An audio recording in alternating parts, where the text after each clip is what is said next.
Muy buenos días. Buenos días, hermanos. Estamos aquí. Buenos días, los que están en casa. Sean bienvenidos y vamos a dar inicio el día de hoy con nuestra reunión, nuestro servicio.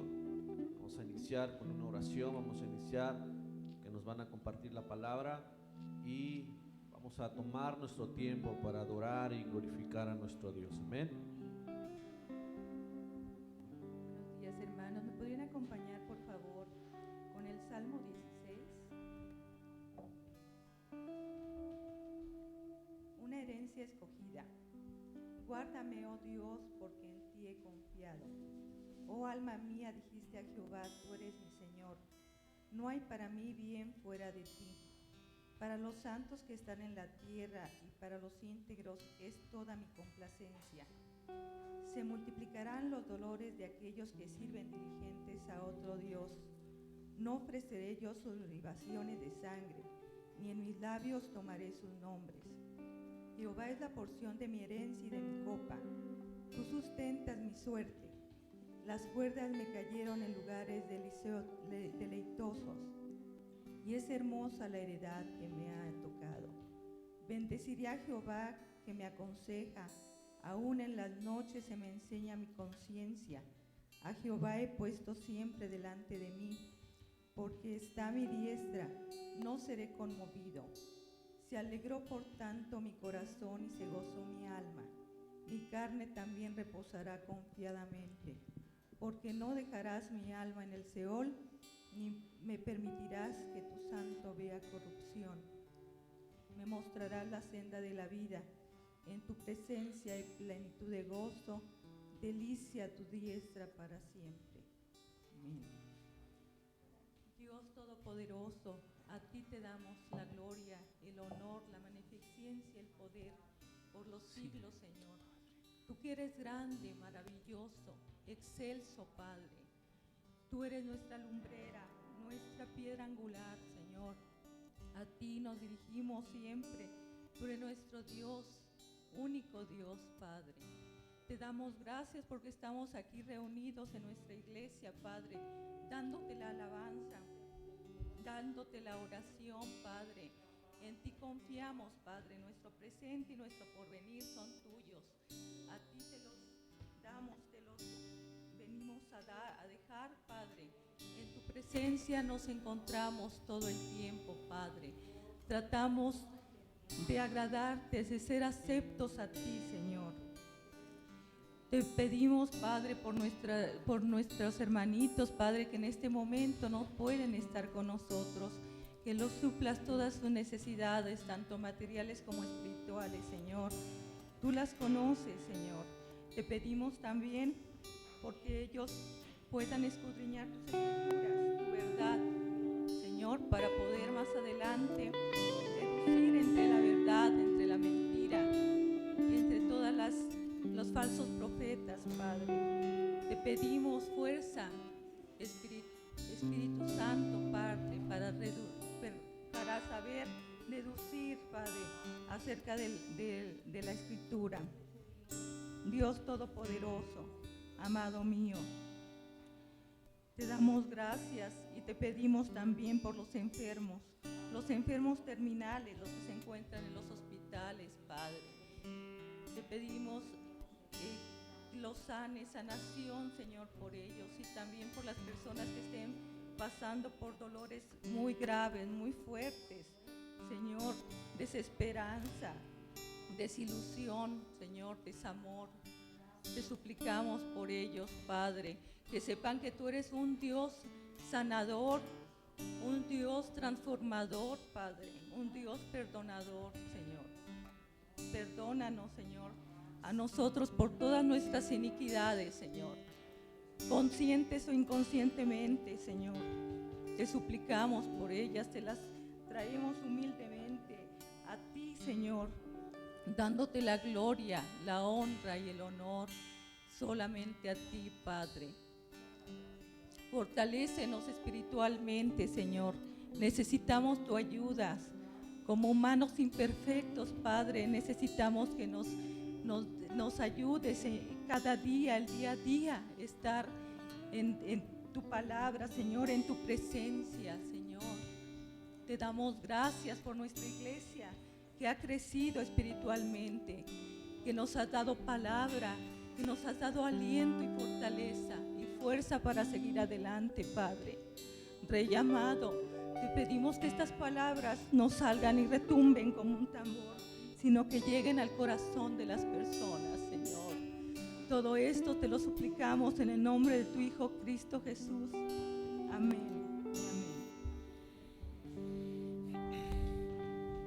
Amén. Te damos gracias, Padre, por este tiempo que nos permites venir a glorificar y alabar tu nombre.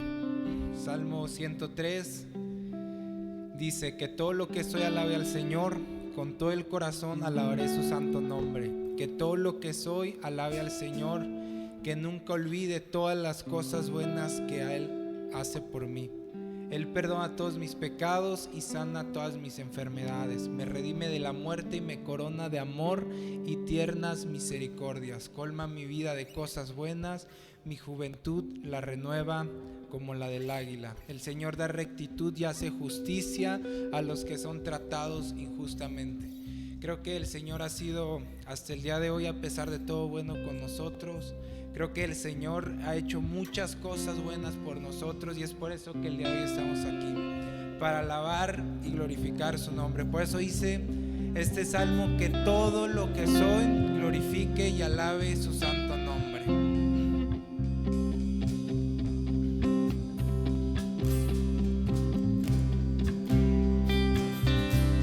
Espíritu Santo, bienvenido a este lugar. Jesucristo, bienvenido a este lugar. Padre omnipotente, de gracia y amor, bienvenido a este lugar. Espíritu Santo, bienvenido a este lugar. Jesucristo, bienvenido a este lugar. Padre omnipotente, de gracia y amor, bienvenido a este lugar.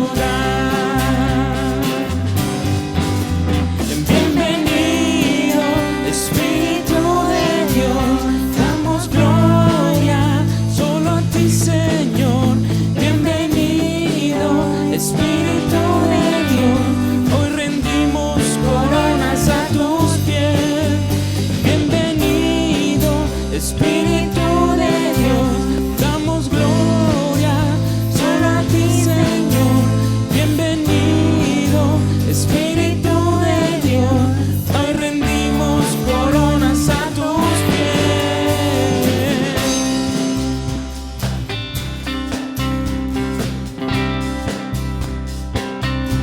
Espíritu Santo, bienvenido a este lugar. Jesucristo, bienvenido a este lugar. Padre omnipotente, de gracia y amor, bienvenido a este lugar. Bienvenido, Espíritu de Dios, damos gloria solo a ti, Señor. Bienvenido, Espíritu de Dios, hoy rendimos coronas a tus pies. Bienvenido, Espíritu de Dios, damos gloria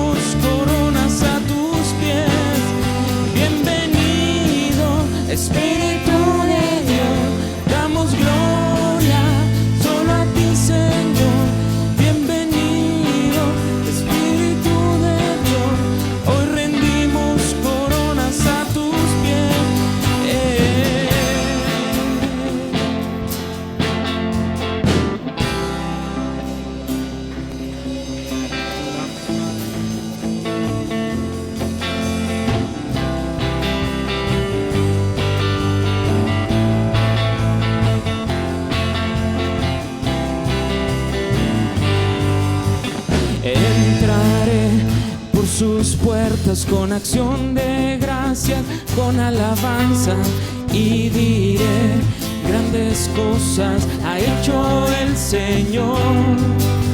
Arde nuestros corazones por levantar el nombre de Cristo. Rendiremos nuestras vidas en adoración. Padre, te adoramos, Cristo, te exaltamos. Tú eres digno de gloria y majestad. Padre, te adoramos, Cristo, te exaltamos. Tú eres digno de gloria y majestad.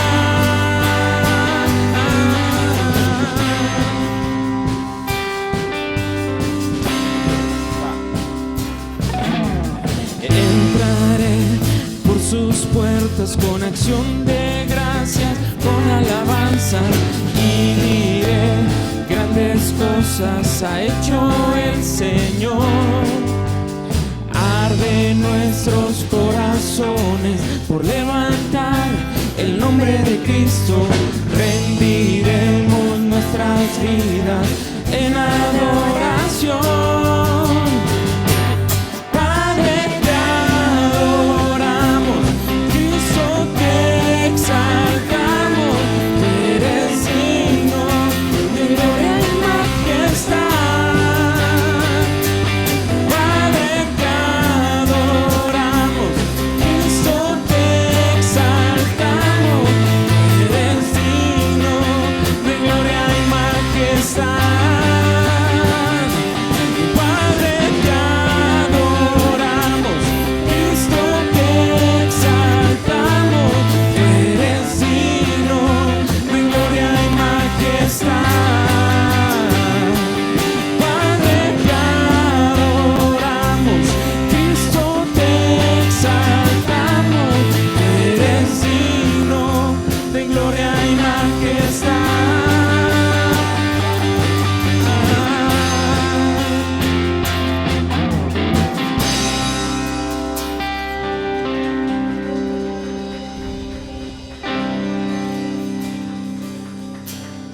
Te alabamos,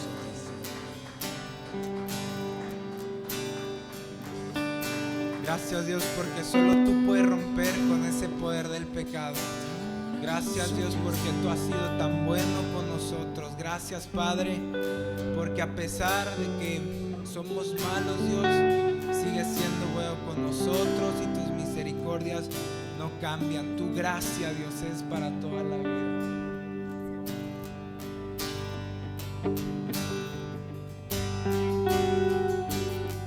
quien rompe el poder del pecado. Su amor es fuerte y poderoso, el Rey de gloria, el Rey de majestad.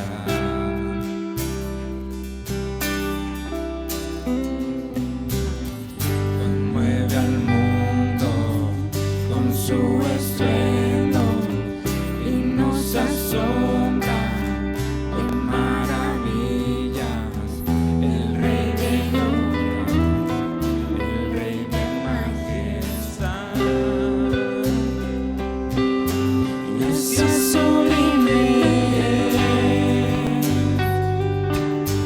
perfecto es tu amor. Tomaste mi lugar, cargaste tú mi cruz, tu vida diste ahí, y ahora libre soy.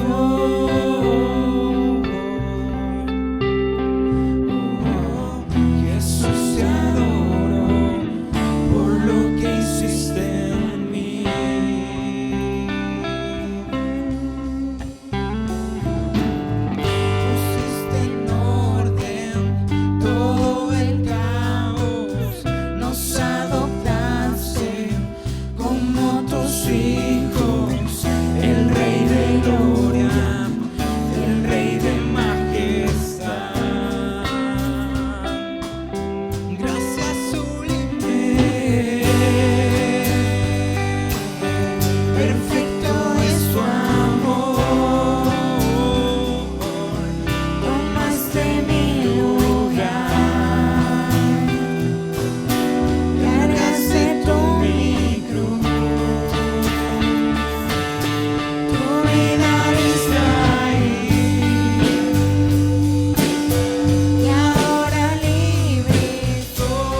cruz.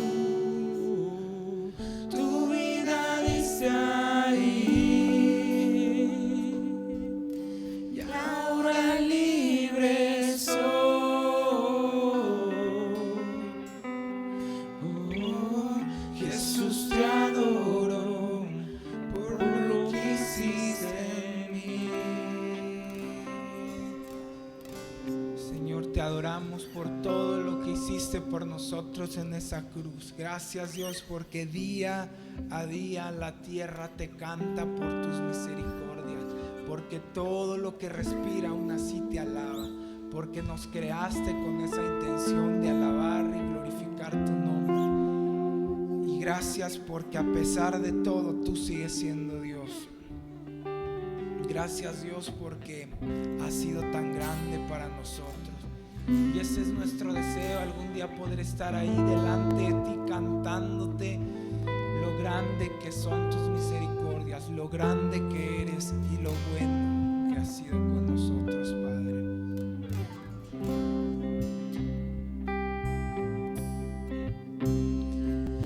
El esplendor de un rey vestido en majestad. La tierra alegre está, la tierra alegre está, cubierto está de luz, venció la oscuridad y tiembla su voz, y tiembla su voz.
El tiempo está en él, Principio y el fin, principio y el fin.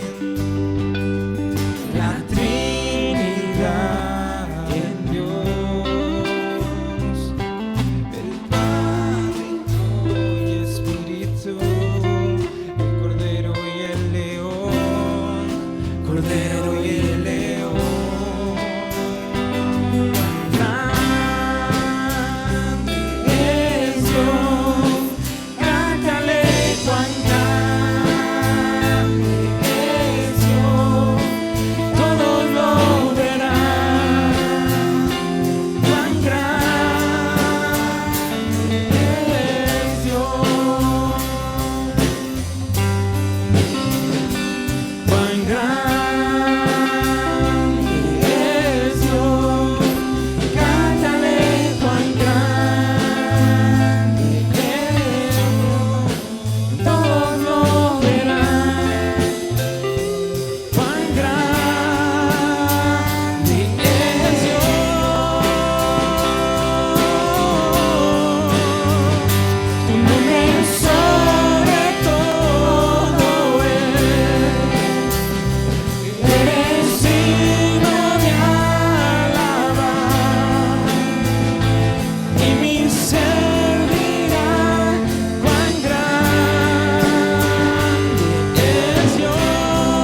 gracias, Dios, porque tus misericordias, Dios, nunca nos han abandonado.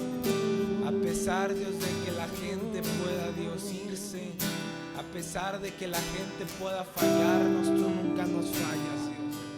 Y por eso sabemos que tú eres suficiente para nuestra vida nada más. Que no hace falta nada en nuestra vida, Dios, si te tenemos a ti.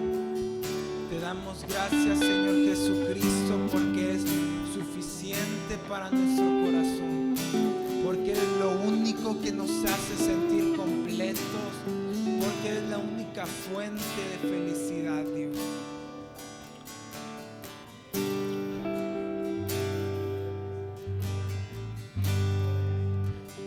No hace falta más, ya no hay que buscar el camino a la verdad. En Jesús puedes hallar. No hace falta más, ya no hay que buscar. Él es la razón que libró mi corazón.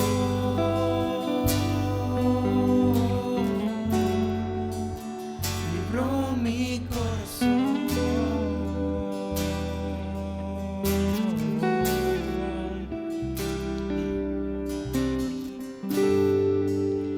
Jesús es suficiente para mí. No hace falta nada. Él está aquí. Me basta su gracia. Nada más. Solo en Jesús hay libertad.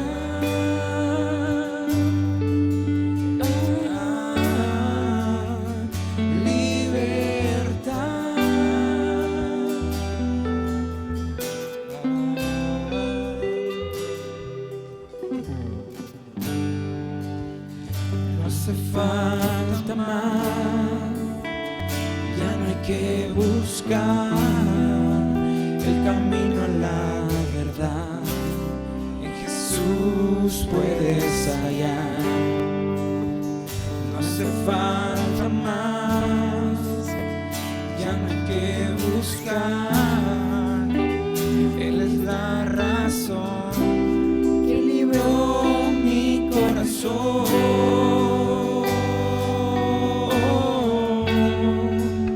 Libró mi corazón.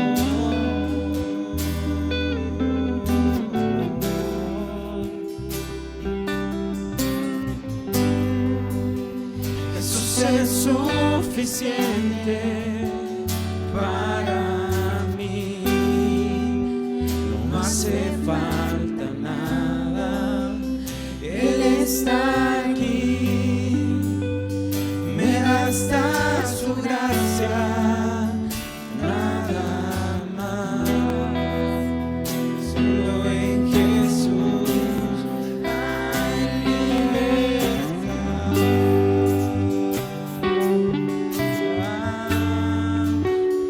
libertad.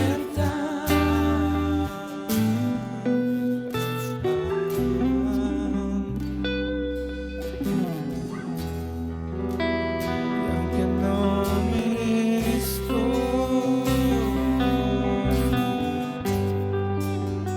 tu amor es sincero. Aunque no merezco, aunque no merezco, tu amor es sincero. Cuando todos se han ido, tú has sido mi amigo.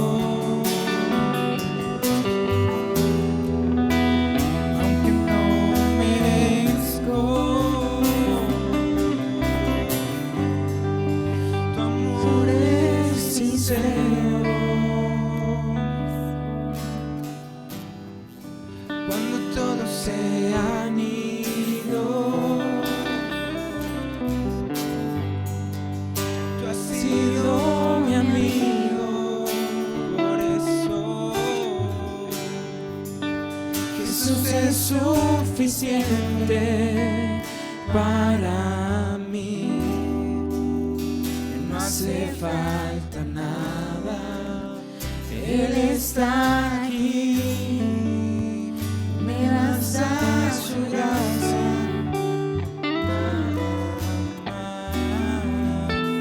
Solo en Jesús hay libertad.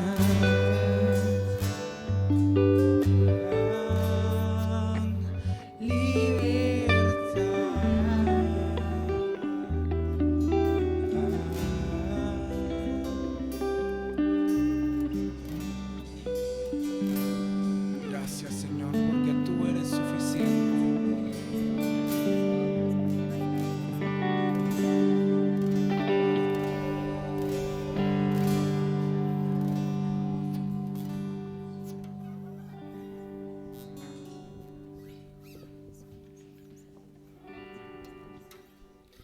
Vamos a dar paso a la palabra de Dios.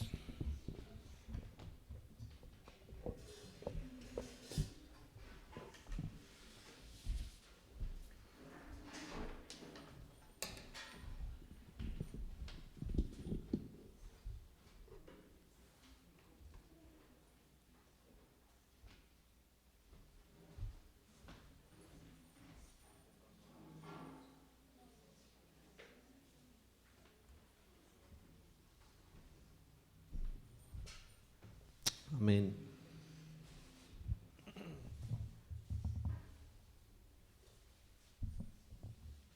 Estaba un poquito nervioso, Román. Armán, es la primera vez que dirige. Sean bienvenidos, hermanos. Y antes de entrar a la palabra, quiero que oremos. Padre, te damos gracias por este tiempo, Señor. Podemos adorarte. Gracias, Padre, por que podemos glorificarte. Sentimos tu presencia, sabemos que tu presencia está aquí con nosotros, que tu presencia está en todo lugar, Señor. Pero cuando tu iglesia, tus hijos se reúnen en un solo sentir, en un solo propósito de glorificarte, Señor, tu presencia, tu Espíritu Santo, Señor, obra de manera sobrenatural en cada uno. Te damos gracias. Pido que tu palabra, Señor, el día de hoy sea una palabra en la cual nos haga crecer, nos haga entender, nos haga comprender, nos haga aún, Señor, crecer en la sabiduría que es tuya, que es de tu palabra, Señor. Pido que tu palabra cumpla el propósito, Señor, por el cual es enviada. Te damos gracias en el nombre de Cristo. Amén.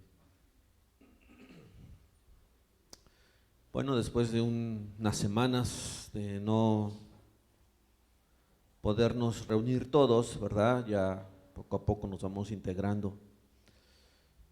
Y les doy la bienvenida a mi hermana Carmen, mi hermana Amalia, que se habían ido, José Luis, ¿verdad? Que se habían ido. Ya los tenemos otra vez aquí. Bueno, gracias a Dios y en algún momento tal vez podemos mencionar lo que Dios hace, sobre todo hablando un poquito ahí con lo que me enteré con lo que sucedió ahí con José Luis en su trabajo, ¿verdad? Nada más,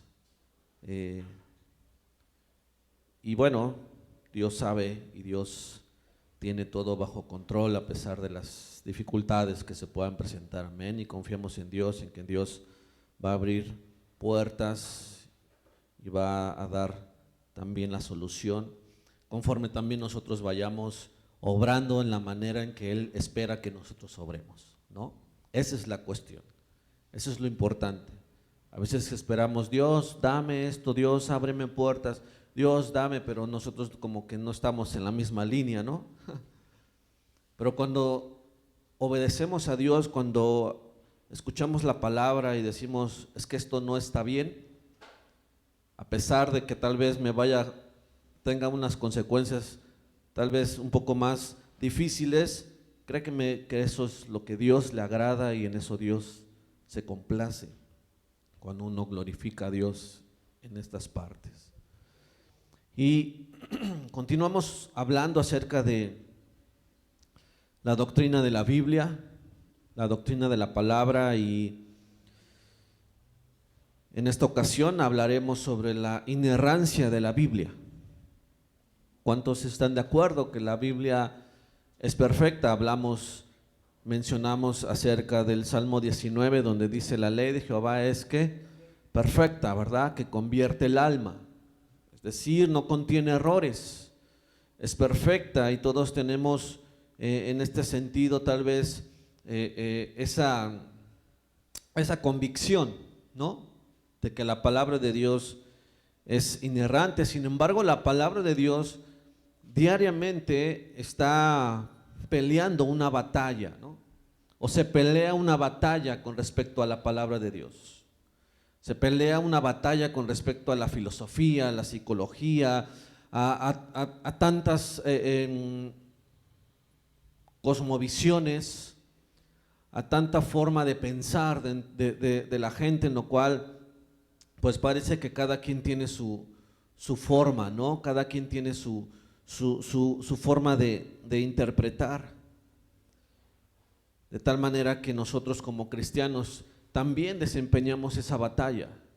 También tenemos esa batalla, porque no hay quien usted tal vez le pueda cuestionar o le pueda preguntar, a ver, demuéstrame que la Biblia no contiene errores, o a ver, dime por qué la Biblia es perfecta, o a ver, dime, ¿no? Entonces, todo el tiempo la palabra de Dios está siendo atacada, todo el tiempo la palabra de Dios está siendo atacada. Y esta mañana quiero dar 4 puntos importantes, lejos de tal vez ser toda como una prédica. También es algunos momentos históricos, tiempos en los cuales la palabra de Dios ha sido atacada, cómo es que ha ido cambiando aún dentro de la misma iglesia, ha ido cambiando, tomando o adquiriendo nuevos pensamientos, nuevas formas, las cuales han hecho que tal vez sea desviada muchas veces la palabra o el enfoque real hacia la palabra de Dios. En primer lugar, la Biblia es atacada y estamos llamados a defenderla. Recuerdo en algún momento hablamos un poco sobre esto, ¿sí? ¿Por qué la gente no cree en la Biblia, y hay algunos que sí creen en la Biblia? ¿Por qué tenemos que defender la Biblia? El Nuevo Testamento advierte siempre sobre las amenazas de los falsos maestros, siempre está advirtiendo. Pedro advierte, Judas, aún mismo Pablo está advirtiendo sobre los falsos maestros, de tal manera que el ataque no viene muchas veces de afuera, sino está aquí adentro, ¿sí? Está aquí adentro, o está dentro de la parte de la iglesia, son parte de la iglesia. Judas se dice que se infiltran en la iglesia y dejan un camino de destrucción, ¿sí? Todos estos falsos, el mismo Señor Jesús en el Sermón del Monte hace referencia a estas personas como lobos, ¿no? Son como lobos rapaces, lobos vestidos de oveja, dice. Es lo que menciona. Son profetas que se visten de profetas verdaderos. Pablo dijo a Timoteo que ellos meten tiempos difíciles a la iglesia. En su partida, aún Pablo en Hechos, en su partida antes de irse a la iglesia de Éfeso, a los ancianos de Éfeso, les habla acerca de los lobos rapaces que entrarán y no perdonan al rebaño, no tienen compasión del rebaño, no tienen compasión de la iglesia, ¿verdad? Siempre y cuando ellos puedan obtener o puedan saciarse o puedan adquirir lo que ellos están buscando, lo que ellos están pensando. Arrastran a la iglesia, arrastran a los discípulos, pervierten a los discípulos, pervierten a la congregación. Y sin embargo, de todo esto que el Señor Jesús advierte, que el Nuevo Testamento aún advierte, aún dentro del Antiguo Testamento, dentro de Deuteronomio, aún dentro de todo eso lo advierte, en Mateo capítulo 18, versículo 7, quiero que por favor vaya ahí. Mateo 18, versículo 7 dice: ay del mundo por los tropiezos, porque es necesario que vengan tropiezos, pero ay de aquel hombre por quien viene el tropiezo. Aún dentro de todo esto que estamos mirando en la iglesia, dentro de todo esto que se está mirando a nivel mundial dentro de la iglesia, dentro de todo esto, el Señor Jesús dice esto: es inevitable que los tropiezos vengan. O sea, esto es necesario que pase. Es inevitable. Es algo en lo cual yo permito que suceda, ¿sí? Y luego menciona: pero hay de aquel por quien el tropiezo viene. Aquí hay una advertencia muy, muy importante, ¿sí? Es inevitable, dice, hay del mundo por los tropiezos, porque es necesario que vengan tropiezos, pero hay de aquel hombre por quien viene el tropiezo. Esa es una advertencia muy seria, ¿no? Muy importante, ¿sí? Quiere decir que no hay un mayor tropiezo que cuestionar la veracidad de las Escrituras y cuestionar la inerrancia o la autoridad de las Escrituras. Es lo que está diciendo. Hay de aquel que tuerce las Escrituras para hacer caer a alguien. Hay de aquel que saca de contexto, malinterpreta o interpreta las Escrituras a su conveniencia, ¿verdad? Y hace tropezar, y hace cuestionar, y hace dudar a aquellos que están en el camino o que están o están dentro de una iglesia. Hay de aquel que cuestiona la inerrancia, la autoridad de las Escrituras. En el versículo 6, uno antes, ahí mismo de Mateo, dice que si alguno dice, y cualquiera que haga tropezar a alguno de estos pequeños que creen en mí, mejor le fuera que se colgara al cuello una piedra de molino de asno y que se hundiese en el profundo del mar. Si vamos un poquito más arriba en el contexto, está hablando de niños, ¿no? Se refiere a esta parte de que hay de aquel que haga tropezar o hay de aquel que haga tropezar a alguno de estos pequeños. Se refiere a pequeños, ¿en qué sentido? Aquellos que son todavía primerizos, ¿no? Dentro de la vida cristiana. Y dice: hay de aquel que haga tropezar a alguno de ellos. Hay de aquel que haga que se desvíe del camino. Hay de aquel que lo confunda. Hay de aquel que tuerza la Escritura para manipularle, ¿sí? Hay de aquel, dice, es mejor que se ponga una piedra de molino y se aviente al mar. Y si alguno tiene un poquito, tal vez lo conozcan, la piedra de molino no era una piedra que pesaba 20 kilos, ¿verdad? Pesaba aproximadamente entre 1500 kilos una piedra de esas, y era jalada por los asnos precisamente para moler todo el grano, ¿sí? Y es lo que está diciendo: mejor es que te cuelgues una de esas y te avientes al mar, y mejor es que estés muerto antes de que hagas que una persona, que un cristiano, que un recién nacido o una persona que esté en el camino se desvíe por tu falsa enseñanza, por tu falsa tu falsa manera de guiar, ¿sí? Por cuestionar la inerrancia, por cuestionar la veracidad, por cuestionar la autoridad, por desviar. Mejor es estar muerto, dice, que hacer tropezar a los creyentes. Debe ser tomada acción drástica por parte de aquellos que hacen eso. Y de hecho Jesús hace una ilustración todavía, ¿verdad? Diciendo que si tu mano derecha te es ocasión de caer, ¿qué dice? córtatela, ¿no? Mejor es que entres sin un brazo al reino que al infierno todo completo, ¿no? O si tu ojo te es ocasión de caer, mejor elimínalo. Mejor es estar en el reino que en el infierno ardiente todo completo. Habla de tomar acción, ¿sí? Habla de defensa, de tomar acción, de hacer algo.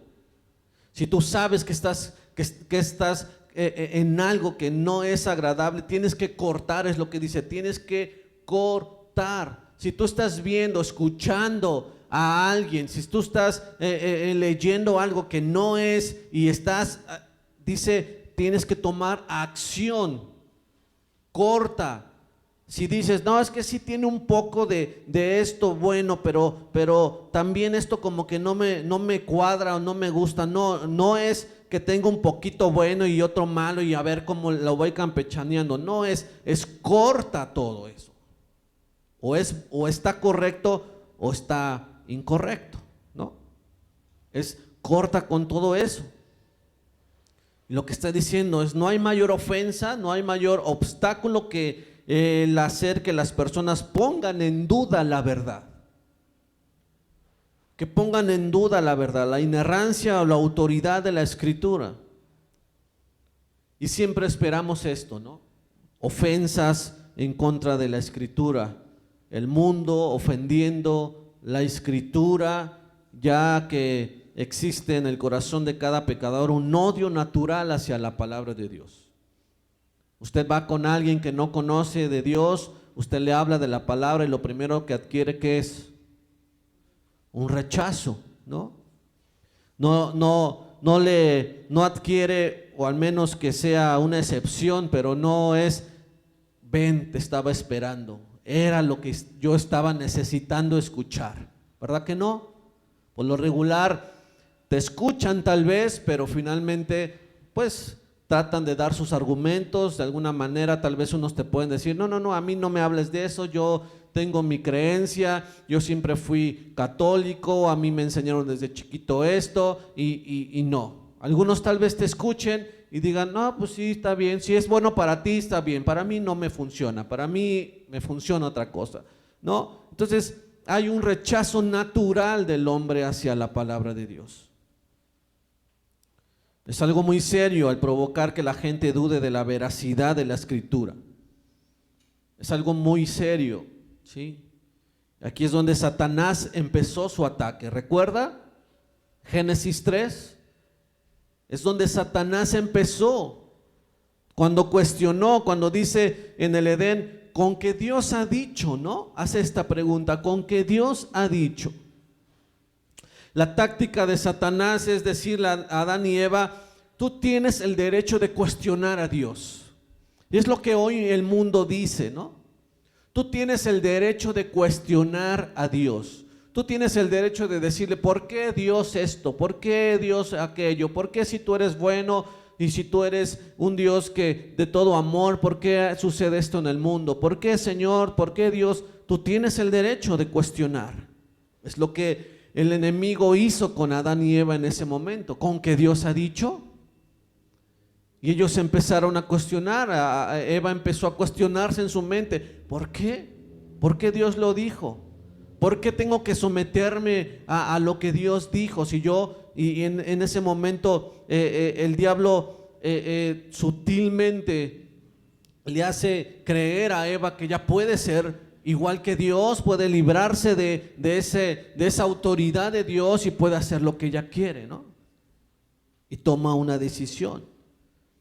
Tienes el derecho de cuestionar a Dios. Y después llegó a decir, no morirás. Y mintió. Él miente, no se puede confiar en su palabra. Es lo que está diciendo Satanás. Dios miente, no puedes confiar en su palabra.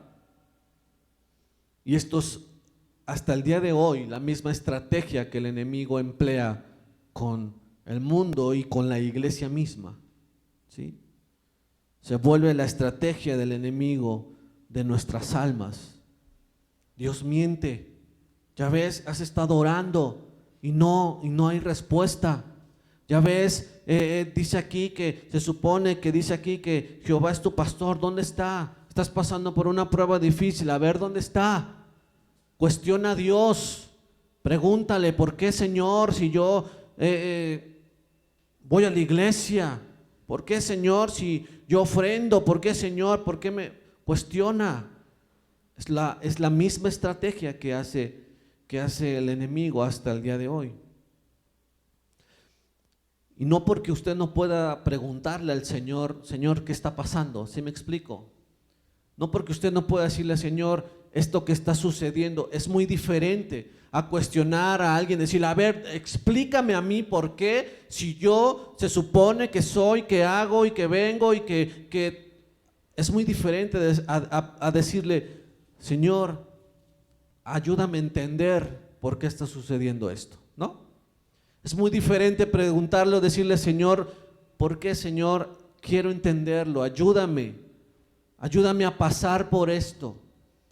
Señor, esto que está sucediendo en mi vida, ¿por qué? ¿Para qué me estás hablando? ¿Sí? Es muy diferente a tal vez caer en una posición tal vez de cuestionar, ¿no?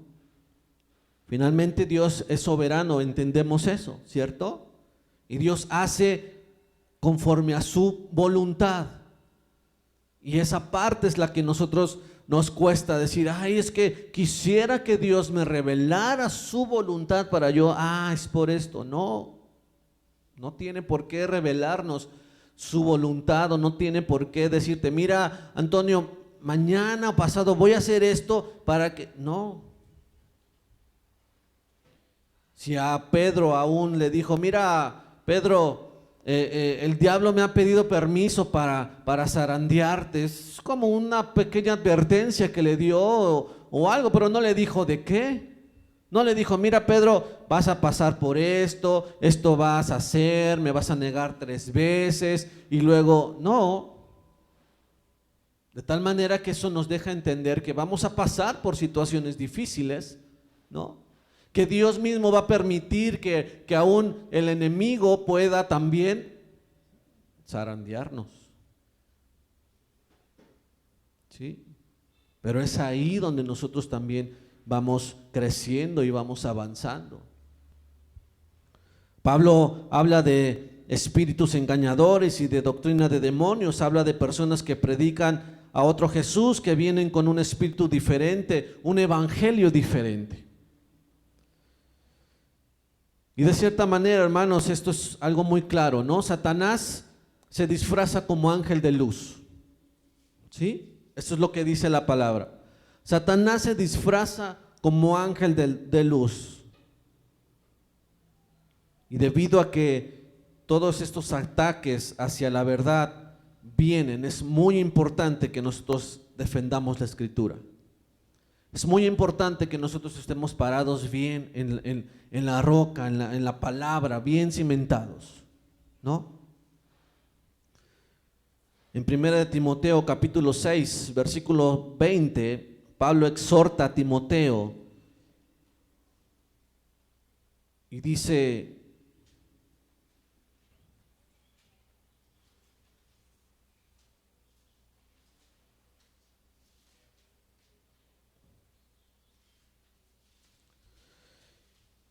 guarda lo que se te ha encomendado. Guarda lo que se te ha encomendado.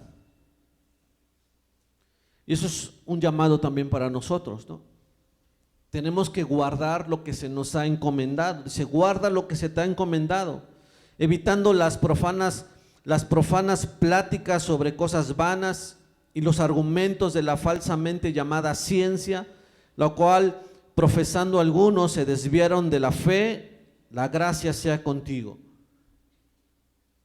¿Sí? Dice, guarda lo que se te ha encomendado, evitando las profanas pláticas sobre cosas vanas y los argumentos de la falsamente llamada ciencia, la cual profanando algunos se desviaron de la fe.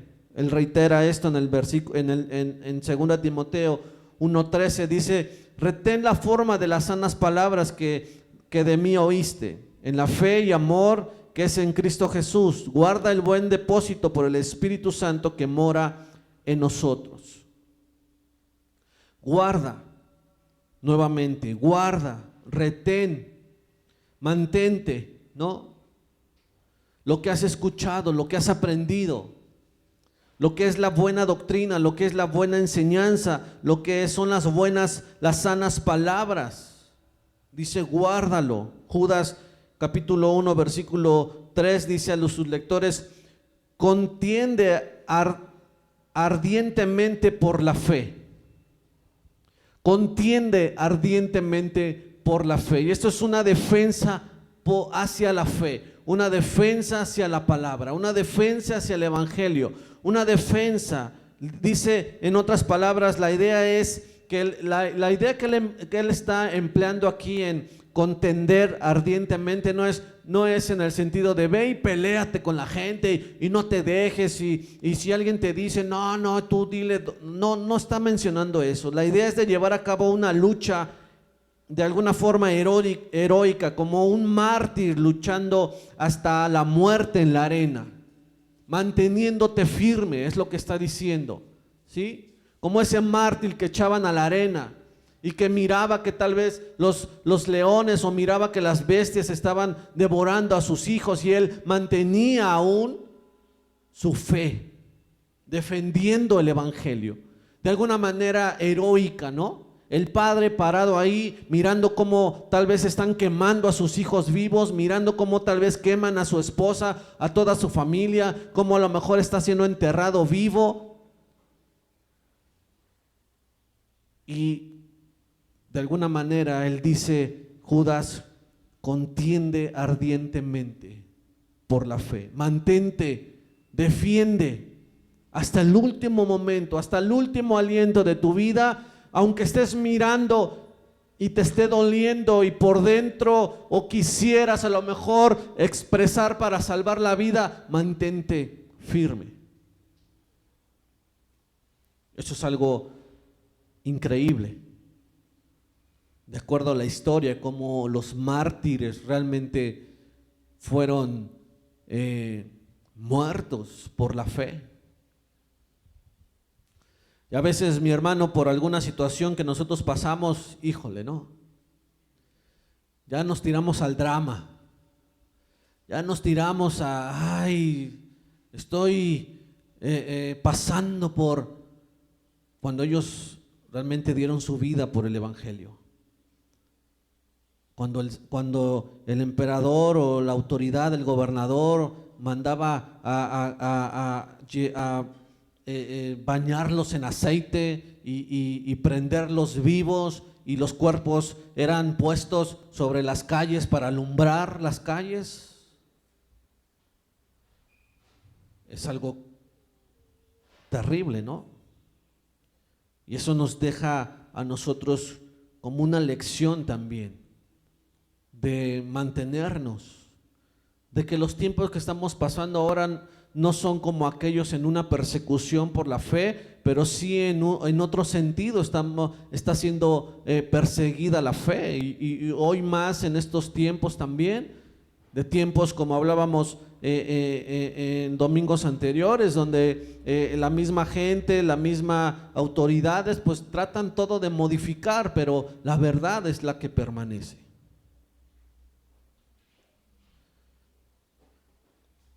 Se trata de una larga guerra contra el error por la verdad.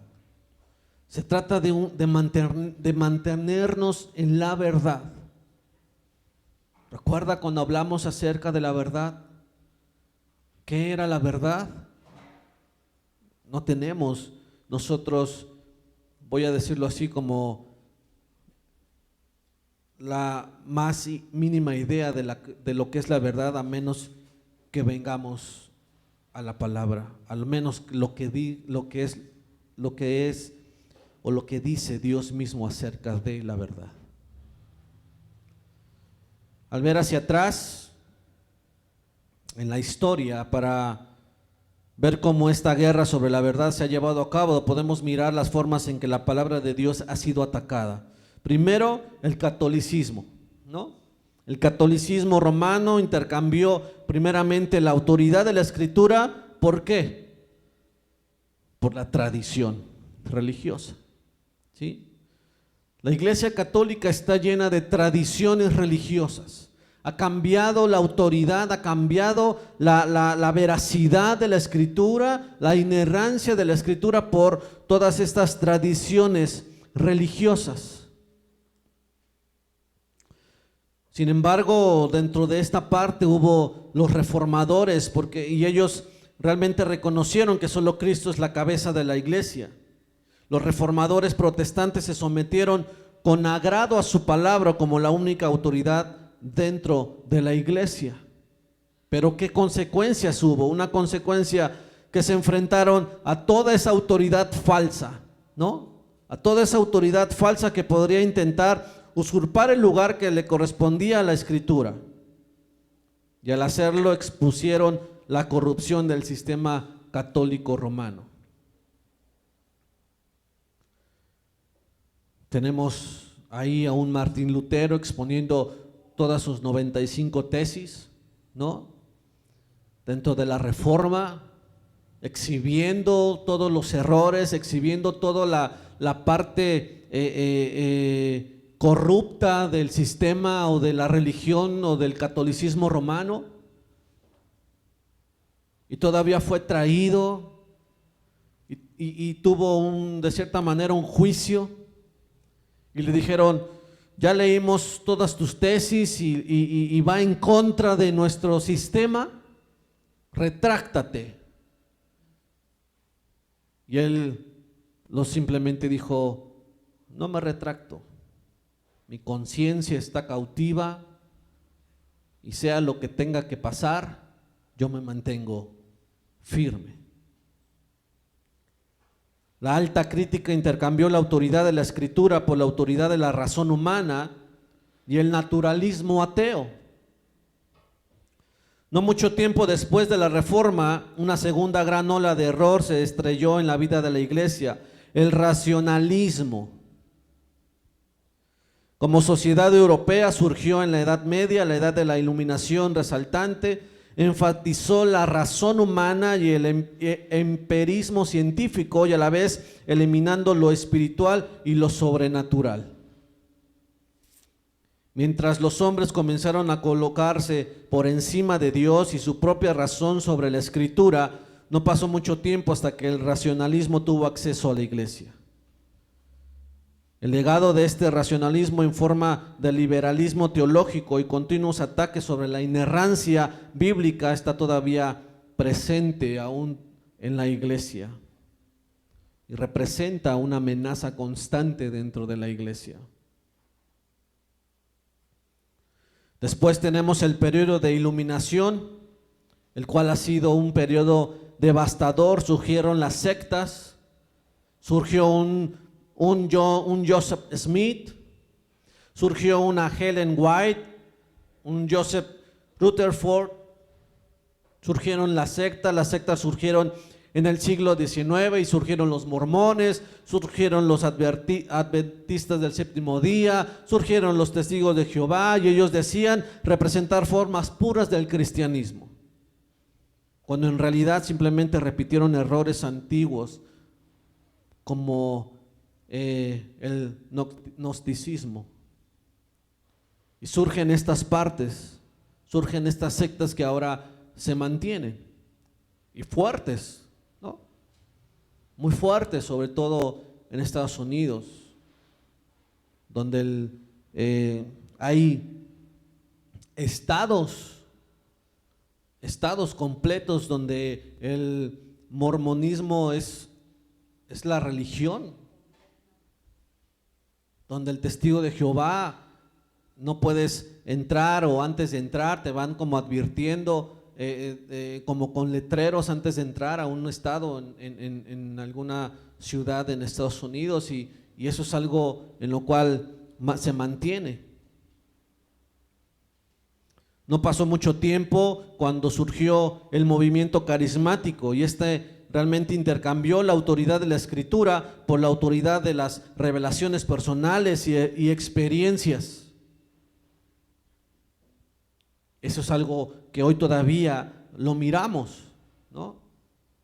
En lo cual no es suficiente la Biblia, como mencionamos, no es suficiente lo que la Biblia me dice, es necesario revelaciones personales, es necesario revelaciones nuevas, es necesario experiencias que me llevan a exponer mi emocionalismo hasta lo máximo, elevan los sentimientos y la subjetividad al lugar más elevado de la religión personal.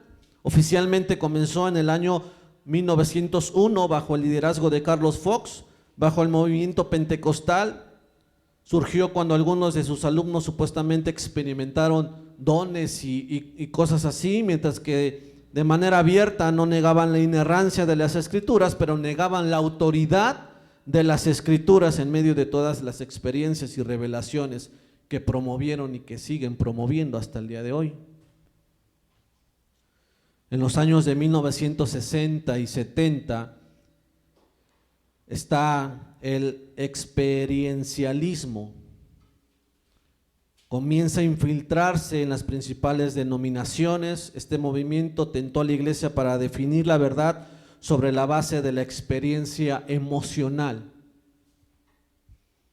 Y no porque esté separado el hecho de la emoción con lo espiritual, o sea, no puede uno dejar de sentir. La cuestión es que la emoción, ¿sí?, la experiencia emocional está por encima de. Luego lo ponen por encima, hay que exponerlo, hay que darle toda la veracidad a una persona que tuvo una experiencia emocional de alguna índole, ¿no? La interpretación bíblica ya no se basó en la clara enseñanza del texto, sino más bien en los sentimientos y experiencias subjetivas, no verificables, como supuestas revelaciones, visiones, profecías o la intuición. Y eso es lo que hoy estamos mirando. Eso es lo que hoy todavía está dentro de la iglesia. Este tipo de cuestiones, intuiciones, donde tal vez he escuchado, es que yo siento, ¿ha escuchado esa palabra? Es que yo siento de Dios. ¿Qué? ¿Sientes de Dios o es tu intuición? ¿O tú lo sientes? ¿O es tu emoción? ¿Sí me explico? Es que yo siento. El movimiento de la tercera ola de la década de los 80s continuó el crecimiento del misticismo dentro de la iglesia, convenciendo a la gente a buscar señales y prodigios y a escuchar las palabras paranormales de Dios en lugar de buscar la verdad en la palabra de Dios escrita. Y eso es algo en lo cual,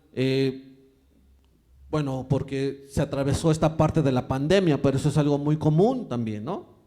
Donde la gente está buscando las señales. Busca las señales, busca dónde va a venir la persona para ir y buscar las señales. Es que ahí va a haber esto, va a haber lo otro, es que él dijo que cuando venga va a haber tales y tales cosas. Y realmente, hermanos, muchos de nosotros hemos salido de ahí. Conocemos ese aspecto. Y si usted está aquí, si estamos aquí, es porque Dios ha abierto nuestro entendimiento.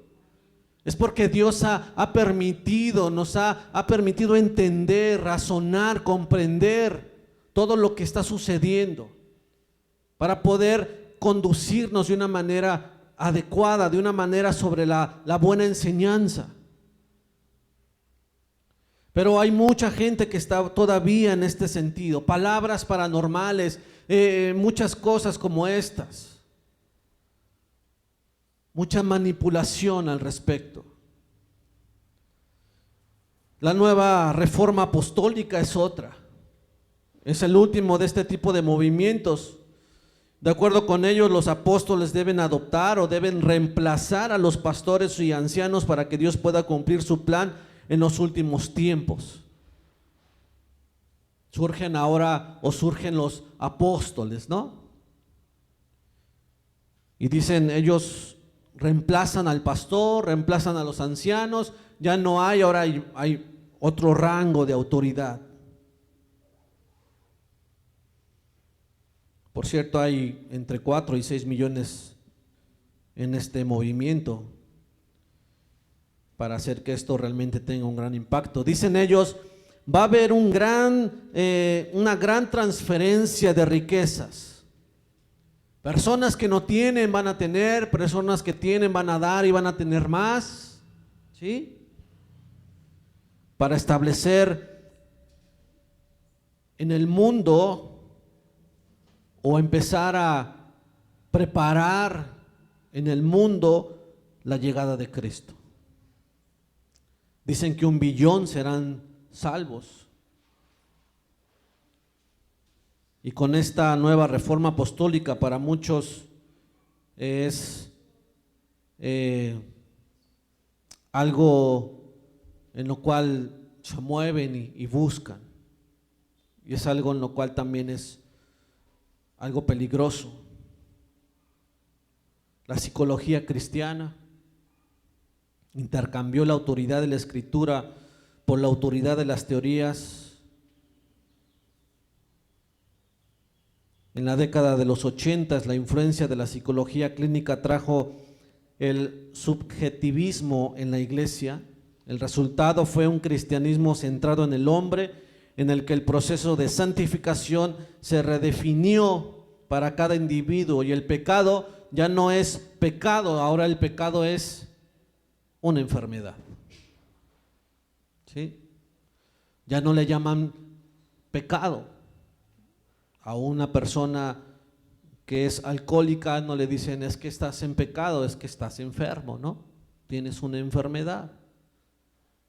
Y entonces empiezan a redefinir esto. El pecado se vuelve a etiquetar, lo etiquetan como una enfermedad. La Biblia ya no se consideró suficiente para la vida y la piedad, en cambio fue reemplazada con un énfasis en las herramientas y las técnicas psicológicas. Después de esto vienen las iglesias dirigidas por el consumidor. Cambiaron la autoridad de la Escritura por la autoridad de las necesidades percibidas y estrategias de mercadotecnia. ¿Qué tenemos que hacer para que haya gente? ¿No? Hay que meter buen sonido, hay que hacer muchas actividades, hay que tener a la gente entretenida, hay que decirle a la gente, o hay que poner a la gente a que se sienta útil, algo como para que la gente venga. ¿Qué tengo que hacer? Aún hasta empiezan a hacer o a tratar más bien a la gente no como discípulo, como gente necesitada, como todos del crecimiento de Dios, sino más bien como un producto, ¿no? A finales del siglo XX la iglesia también fue dañada en gran medida por el pragmatismo. A pesar de que se veía muy bien por fuera, ya que más bien se basaba sobre los resultados en asistentes, los movimientos, estos movimientos de crecimiento de la década de los 90 rápidamente mataron cualquier verdadero apetito sobre la sana doctrina. Ya no importaba la buena doctrina, ya no importaba el predicar la sana doctrina, ahora importa crecer, ¿no? ¿Cuántos somos? Hay que crecer. Y se dio en los 90 esta parte del crecimiento, ¿no? ¿Cómo le estás haciendo tú? No, pues yo estoy metiendo esto, estoy haciendo obras, estoy haciendo el otro, estoy haciendo conciertos, estoy haciendo muchas cosas para que la iglesia crezca y las jóvenes vengan y entonces todos estemos aquí. Pero ¿cuál es tu doctrina? ¿Cuál es tu enseñanza? No importa. Lo importante es la gente. Lo importante es que somos 1,000, 2,000, 3,000, 4,000. No importa. La comezón de oír se convirtió en la norma. Como buscadores fueron tratados como clientes potenciales. La iglesia adoptó una mentalidad de marketing centrándose en lo que funciona, incluso a costa de la eclesiología bíblica. ¿Qué me funciona? ¿Sí? A mí me funciona esto. Hazlo. Es como una empresa, ¿cierto? Así se manejan las empresas, ¿no? Lo que le funciona a una empresa, a un negocio, no le va a funcionar a otro negocio. ¿Por qué? Porque implica la zona, implica el tipo de gente a quien vas dirigido, implica tu marca, implica muchas cosas el giro a lo que te estás dedicando, implican muchas cosas. Pero dentro de esto que se adoptó dentro de la iglesia, esta mentalidad, se adoptó esta parte. Lo que me funciona es más importante que la buena doctrina o que la buena enseñanza. ¿Sí? Me funciona esto, me funciona mantener a la gente constantemente en reuniones, en congresos, en cosas así. Eso me funciona porque los tengo constantemente, ¿qué? Pues supuestamente avivados, ¿no? Supuestamente muy prendidos y van y vienen y entonces están y cosas así. Esto me funciona y eso los mantiene, eso sigo haciendo. Pero no importa lo que se esté dando. El pragmatismo dio inevitablemente forma hacia el sincretismo porque su popularidad se vio como de un nivel de éxito. ¿Cuántos son en tu iglesia? No, pues somos 2,000, 3,000. Oh, éxito. ¿Cuántos somos? 30, 40. No. Tienes que hacer algo. ¿Sí? Tienes que hacer algo. ¿Sí? Piensa qué puedes hacer. ¿Qué estrategias puedes utilizar para que la gente esté y venga y se sienta? ¿Sí me explico? Con el fin de lograr la aceptación en una sociedad posmoderna, la iglesia se volvió suave con el pecado y con el error.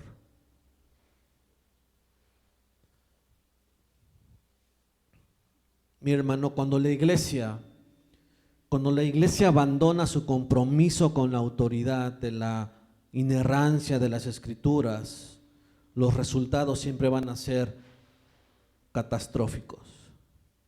Cuando la iglesia hace a un lado la palabra de Dios, cuando la iglesia se enfoca a buscar este tipo de cuestiones que hemos hablado y hace a un lado la palabra de Dios y prácticamente dice no es suficiente lo que tenemos aquí, y hace a un lado la inerrancia, hace a un lado la suficiencia, hace a un lado lo que es la palabra de Dios, los resultados son catastróficos.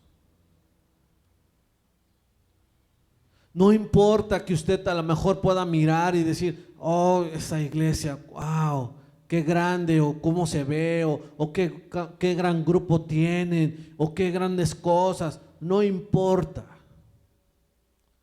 Lo que importa es que usted pueda entender, pueda comprender qué es lo que se está dando en esa iglesia.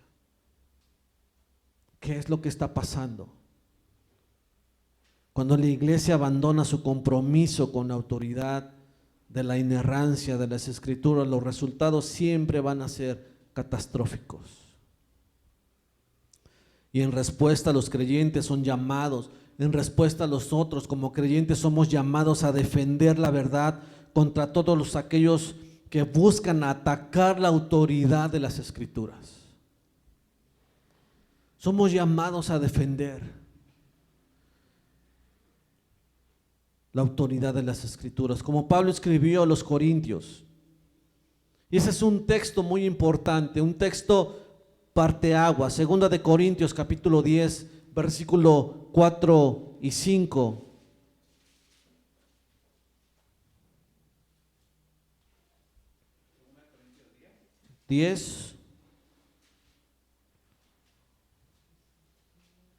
¿Qué dice? Si alguien lo tiene, lo puede leer.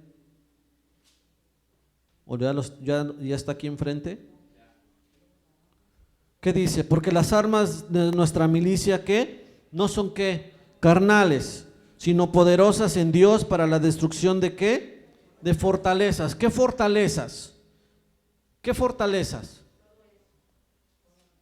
Los demonios, todas estas partes que supuestamente o más que nada dentro de la misma parte carismática y posmoderna utilizan en la guerra espiritual. Es que aquí dice porque las armas de nuestra milicia no son carnales sino poderosas en Dios para la destrucción de fortalezas. Entonces vamos a hacer guerra espiritual y vamos a darnos contra el chamuco y vamos a estar, no, ¿qué dice más adelante? ¿Cuáles son esas fortalezas? Derribando ¿qué? Argumentos y toda altivez que se levanta contra ¿qué? Contra el conocimiento de Dios y llevando cautivo todo pensamiento ¿a qué? A la obediencia a Cristo. Eso es todo pensamiento, todo argumento, toda idea, toda filosofía que se levanta en contra del conocimiento de Dios. Derribando ideologías, teorías, puntos de vista, sistemas, todo esto que se levanta en contra del conocimiento de Dios. Eso es realmente la lucha. Nosotros contendemos ardientemente, de manera apasionada por la fe. Eso es lo que tenemos que hacer, contender apasionadamente por la fe. Todo argumento, toda altivez que se levanta en contra del conocimiento de Dios, defenderlo apasionadamente. Cuando Judas les habló de la fe, no estaba hablando de fe como una especie de una creencia nebulosa, algo así como que, ay, la fe, ay, qué bonito. No, estaba hablando de la fe. Él no estaba señalando un cuerpo indefinido de doctrina religiosa, sino más bien estaba hablando de las verdades objetivas de las escrituras que constituyen la fe cristiana. La doctrina de los apóstoles, el tesoro que debe ser guardado, como vimos que Pablo le dijo a Timoteo, guarda esta palabra, guárdala como a tesoro, guárdala porque tiene un gran valor.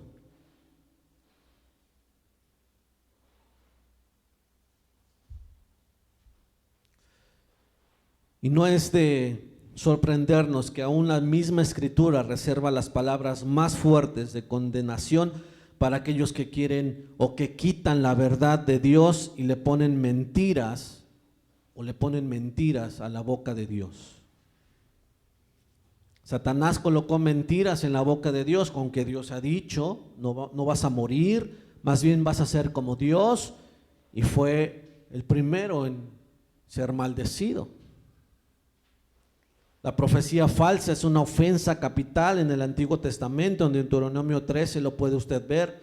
Y una ilustración de esto es, por ejemplo, Elías,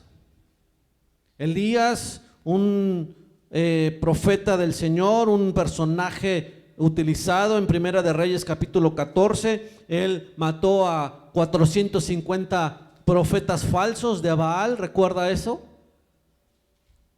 ¿Recuerda esa historia donde aún él se burla de estos profetas o estos brujos que están ahí invocando a su Dios, y él ora y desciende fuego del cielo y consume todo el holocausto y entonces los mata? Pero aún así, los israelitas no rechazaron a los falsos profetas, y al no evitar el falso profeta le dieron la bienvenida al error y enfrentaron el juicio. Aún a pesar de mirar todas las maravillas de Dios, el pueblo de Israel miró las plagas en Egipto, ¿no? Miró cómo Dios abrió el mar y cruzaron. Miró cómo el Señor les ponía una nube al día para que no les diera el sol y una columna de fuego en la noche para que se mantuvieran calientes y alumbrara su camino. Les dio agua en el desierto, ¿sí? Les dio carne en el desierto hasta que se hartaron. Les dio pan con miel en el desierto. Les conquistó las tierras para que pudieran ellos tomarla. Miraron todas las grandezas de Dios y sin embargo así no rechazaron a los falsos profetas. Y dice la palabra, enfrentaron el juicio. Jeremías capítulo 14, los profetas profetizaron falsamente y mi pueblo lo quiso así. Jeremías 5, 29 al 31, Dios condenó continuamente a aquellos que intercambiaron su verdad, que intercambiaron su verdad, su palabra verdadera, por un engaño.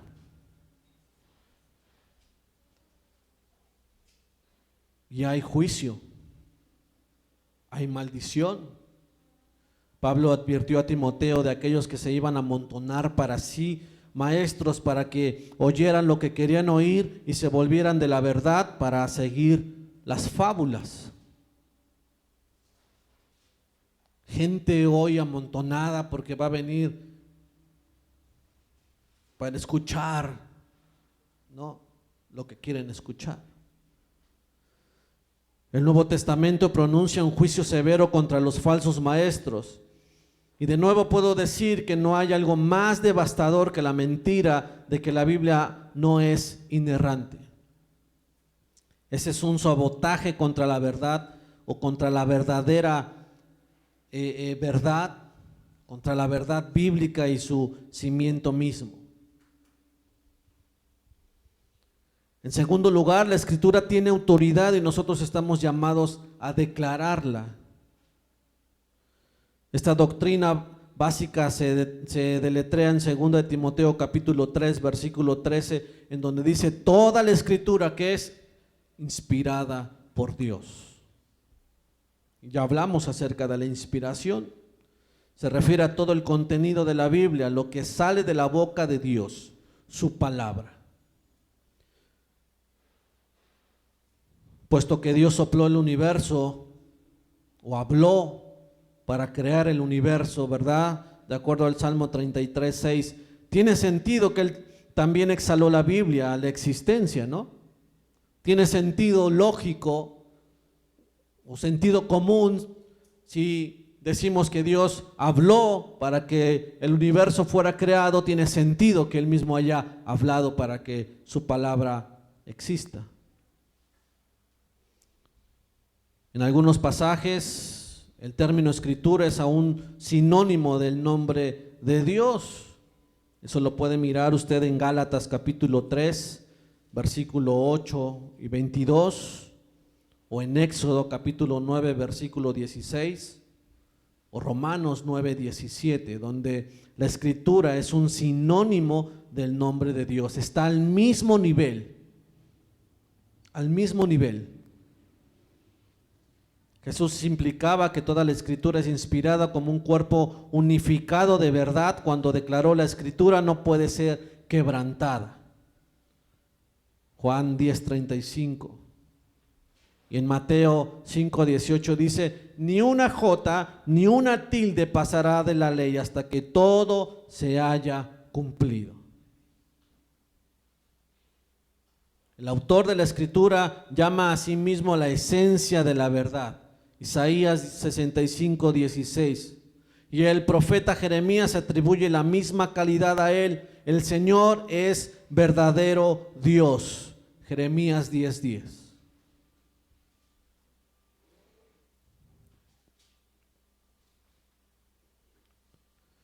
Los escritores del Nuevo Testamento también hacen esta comparación o equiparan a Dios con verdad, y ambos testamentos enfatizan que Dios no miente.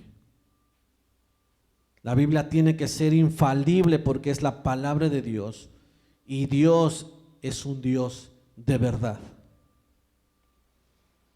Proverbios 35 resume de alguna manera las implicaciones prácticas de la inerrancia. Dice: probada es toda palabra de Dios. Él es escudo para los que en Él se refugian. Limpia, en otra versión dice, limpia es la palabra de Dios, probada, sin error. Los hombres que escribieron las escrituras reconocieron que estaban escribiendo las palabras de Dios bajo su dirección. Nunca se atribuyeron algo, es que yo, Pablo, digo. No, siempre, si usted encuentra aún en el Antiguo Testamento, usted va a encontrar cuando el profeta hablaba, usted va a encontrar: vino palabra de Jehová a mí, ¿sí? Vino palabra de Jehová a mí. Siempre esa palabra es la que comúnmente se repite: vino palabra de Jehová a mí y me dijo. Nunca fue: sentí del Señor, ¿verdad? Sentí de Dios decirles, no, vino palabra de Jehová a mí. Ellos dan testimonio de este hecho más de 3,800 veces en el Antiguo Testamento solamente. Los escritores del Nuevo Testamento escribieron con una convicción inquebrantable de que el Antiguo Testamento era la palabra de Dios, que citaron más de 300 veces. Los escritores de Pablo y Pedro también reconocieron correctamente que las porciones del Nuevo Testamento, más que suyas, eran de Dios. Primera de Timoteo 5:18, un mandamiento a Timoteo. Pablo atribuye implícitamente autoridad divina a tanto el Antiguo Testamento como al Nuevo Testamento, como palabras de Dios, como palabra de Dios. Pedro ofrece igualmente un claro testimonio de la inspiración de las cartas en 2 de Pedro capítulo 3 versículo 15 y 16, que fue lo que hablamos. En tercer lugar, la escritura es exacta y estamos llamados a demostrarlo. El filósofo inglés Herbert Spencer, quien murió en el año 1903, era famoso por la aplicación de los descubrimientos científicos a la filosofía. Enumeró 5 categorías cognoscibles en las ciencias naturales: tiempo, fuerza, movimiento, espacio y materia. Y Génesis 1:1 comienza: en el principio, tiempo. Dios, fuerza. Creó los cielos, espacio, y tierra, materia. Dios lo puso todo en el primer versículo. La misma Biblia, científicamente hablando, es perfecta. La misma Biblia, aún como voy a mencionar algunos puntos, es precisa cuando se cruza con conceptos científicos modernos. Isaías 40:26 dice que Dios es el que crea el universo. Él sostiene las estrellas con su poder y ni una de ellas se pierde jamás. De esta manera la Biblia sugiere la primera ley de la termodinámica, que en la última instancia dice: nada se destruye. La segunda ley de la termodinámica establece que si bien la masa y la energía siempre se conservan, no obstante se están desmoronando y vendrán del orden al desorden, del cosmos al caos, del sistema al no sistema. La Biblia, en contra de la teoría de la evolución, afirma eso. De hecho, se rompe y la energía se disipa. En última instancia, el mundo y el universo, tal como lo conocemos, se dirige hacia la destrucción. Romanos 8 dice que toda la creación gime a causa de su maldición. En el siglo XVII, los hombres como Kepler o Galileo dieron nacimiento a la astronomía moderna. Recuerda, Galileo Galilei fue el primer o el personaje que dijo que la tierra giraba sobre su mismo eje y que hizo la Iglesia Católica Romana. Herejía, ¿no? Lo mandó a encarcelar. Antes de eso, el universo se creía generalmente que contenía solamente cerca de 1 millar de estrellas, que era el número que se había contado. Sin embargo, en Génesis 22, el número de las estrellas del cielo se equiparan con el número de granos de arena en la orilla del mar. El libro más antiguo de la Biblia, el libro de Job, es anterior a Cristo por cerca de 2000 años. Sin embargo, Job 26:7 dice: cuelga la tierra sobre la nada.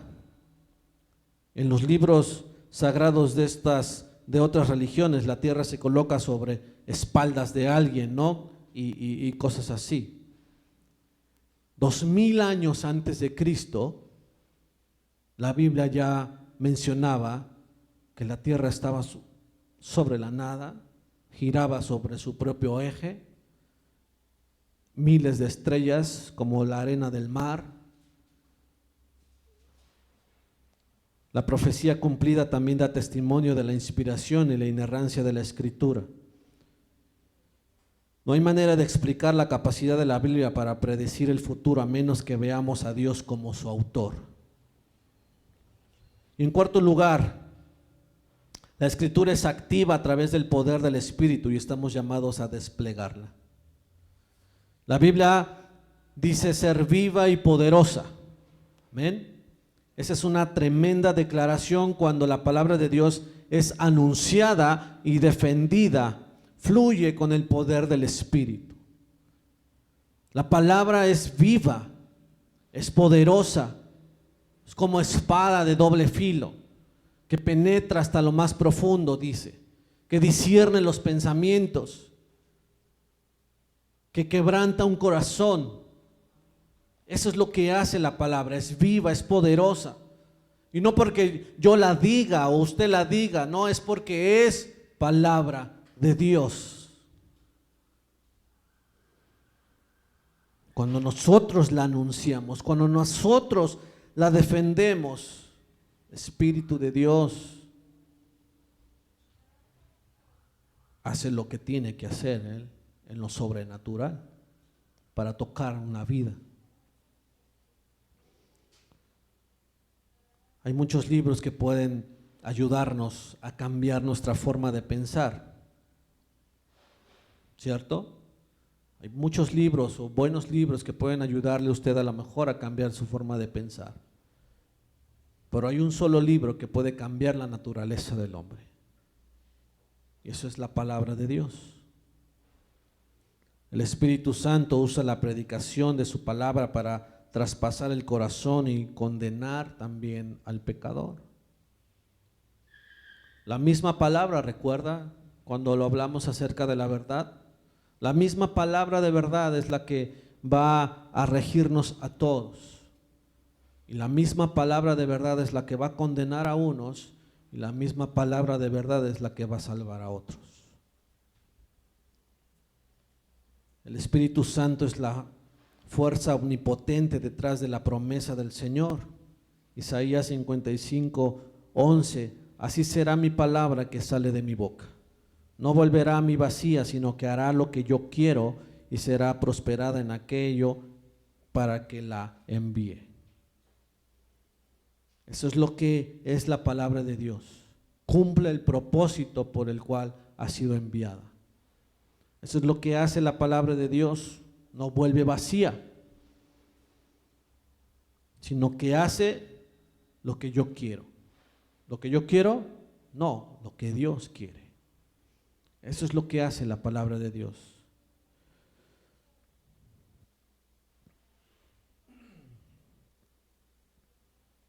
No se puede ser un poderoso exponente de la Escritura si se tiene una perspectiva débil de la Biblia. Pero porque debido a que sabemos que la palabra de Dios es inerrante, tenemos un mandato divino de proclamar su verdad. cada palabra inspirada, cada palabra predicada. Tenemos ese mandato de predicar, de proclamar la verdad, de mantenernos en la verdad, aunque nos cueste, aunque nos cueste. Como mencionamos hace rato, ¿no? ¿Qué es mejor? Como dijera el Señor Jesús, que entres tal vez sin un brazo, sin una pierna, hablando ilustrativamente, o que te quemes todo completo, ¿no? ¿Qué nos puede costar proclamar la verdad? Mantenernos en la verdad. Lo más que nos puede costar es la vida misma, ¿no?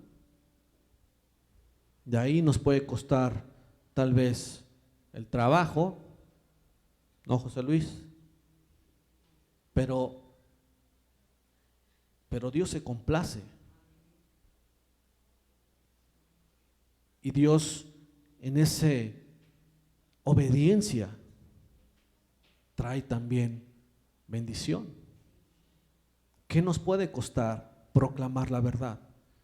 Una amistad, que nos dejen de hablar tal vez. ¿Qué nos puede costar proclamar la verdad? Aún la misma familia, que usted le pueda decir a un hijo, esto que estás haciendo es pecado, esto no es correcto, la palabra de Dios dice esto. Que tal vez un hijo tenga distancia. ¿Qué nos puede costar la verdad? A algunos les costó la vida, como mencionamos al principio, ¿no? Persecución.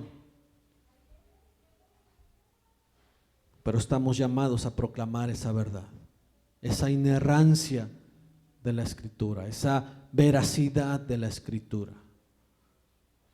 Amén. Vamos a orar. Padre, te damos gracias. Gracias por tu palabra, Señor. Gracias por hablar a nuestra vida. Señor, gracias por movernos, hablar a nuestro corazón, a nuestro entendimiento, Señor, que somos llamados como iglesia, como hijos tuyos, a proclamar la verdad. Si miramos, Señor, todo lo que acontece alrededor de la iglesia en el mundo, pareciera, Señor, que es tan difícil poderse mantener en la verdad. Hay tanta información, hay tanta filosofía, hay tantas cosas aún dentro de la misma iglesia que parecen verdad, pero no son verdad. Queremos mantenernos ahí, Señor, como hablas en tu palabra. Queremos guardar la buena palabra. Queremos guardar, Señor, lo que tú nos has enseñado. Queremos caminar conforme a tu voluntad, a tu propósito. Deseamos, Señor, pedimos que tu palabra, Señor, haga lo que tú quieres que haga en esta iglesia. Pedimos, Señor, que tu palabra cumpla el propósito por lo cual fue enviada para cada uno de nosotros, Señor. Como iglesia pedimos, Padre, ayúdanos a guardar, ayúdanos a mantenernos firmes, ayúdanos a defender tu palabra, a contender fervientemente, como dice tu palabra, en la fe, tu palabra, tu verdad, la veracidad, la autoridad. Como aquellos que estaban padeciendo, Señor, y se mantuvieron firmes, así nosotros queremos mantenernos firmes siempre en tu camino y en tu palabra. Lo necesitamos, Señor. Necesitamos eso. Necesitamos ser esa iglesia firme, ser esa iglesia que camine en la verdad, que camine en tu palabra. lo necesitamos, Señor. Ayúdanos día a día. Ayúdanos, Padre, a mantenernos siempre tomados de tu mano, siempre caminando conforme a tu voluntad.